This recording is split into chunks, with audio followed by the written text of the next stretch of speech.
Isu bantuan sosial yang dihapus pada era kepemimpinan AARS ditepis oleh Wali Kota Manado Andre Angong.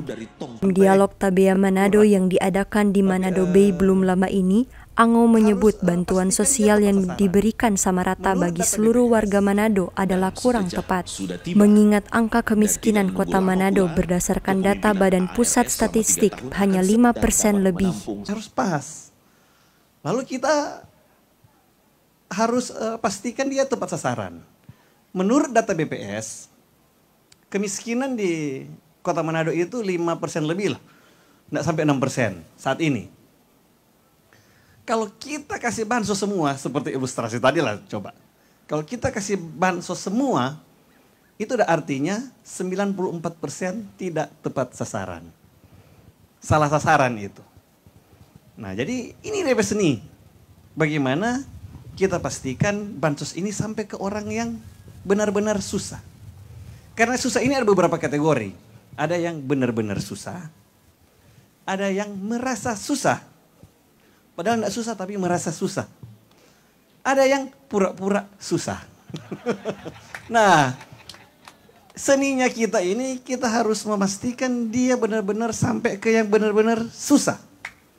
Nah, inilah yang kalau cuman bagi begitu ke semua orang, enggak perlu kita lah, anak SD juga boleh lah. Ia juga memastikan dana lansia dan dana duka yang diberikan oleh pemerintah kota Manado saat ini tepat sasaran. Lalu kita bikinkan bansos ini, kita bikin lansia itu. Lansia itu ada 2.000 lebih seperti ini tadi. Nah kita harus pastikan dia sampai ke lansia yang benar-benar susah dong. Kalau kayak mama saya umur 78 tahun, masa mau dapat uang lansia dari Pemkot? Toh tentu di mana asas keadilan itu? Toh, jadi kayak lansia kita pastikan lansia yang benar-benar susah yang dapat. Kita sudah publikasikan, sudah ada linknya, masyarakat bisa lihat yang mana nih 2.000 ini. Kalau ada mau dibantah ke kita silakan bantah. Karena kita pastikan ini harus tepat sasaran. Bantuan duka. Kita harus pastikan dia itu tepat sasaran. Makanya kita kasih dalam bentuk barang. Kalau dia nak mau terima peti itu, dia mau peti lebih bagus, berarti dia mampu. Dia nak mau dapat.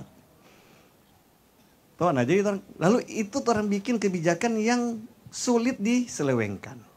Sementara untuk insentif yang diberikan pemerintah bagi tokoh-tokoh agama, Wali Kota Andre Angong menyebut hal tersebut tidak masuk kategori bantuan sosial, mengingat pentingnya peran tokoh agama dalam pembangunan daerah. Regina Mangkei melaporkan untuk Kawanua TV.